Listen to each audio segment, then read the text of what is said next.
सिर्फ जो अलमारी में रखा उस पे देना है। तो अहले हदीस उलमा आपको यही फतवा देंगे कि सबसे ज्यादा, क्योंकि दलील के एतबार से मजबूत बात यह है।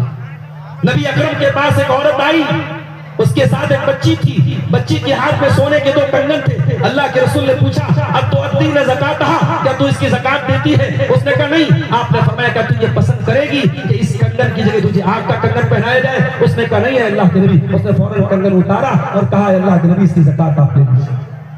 पता ये चला कि औरत अगर सोने का जेवर पहनती है तो भी ज़कात देना है, लॉक करती है, अलमारी में रखती है तभी ज़कात। तो सोने का निसाब आप समझ गए, 85 ग्राम सोने पर ज़कात। चांदी का निसाब क्या है? चांदी का निसाब जो हदीसों में बयान किया गया, 200 दिरहम पे ज़कात दे। 200 दिरहम का आज के जमाने के हिसाब से जब वजन किया गया तो 595 ग्राम चांदी का वजन निकलता है।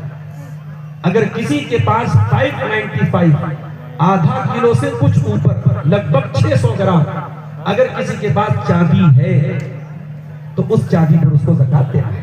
कितनी देना है? 2.5%। अगर 1 लाख की चांदी है तो 1 लाख में 2,500 की उसको ज़कात देनी। अगर 10 लाख की चांदी है तो 10 लाख को उसको 25,000 रुपया ज़कात का निकालना।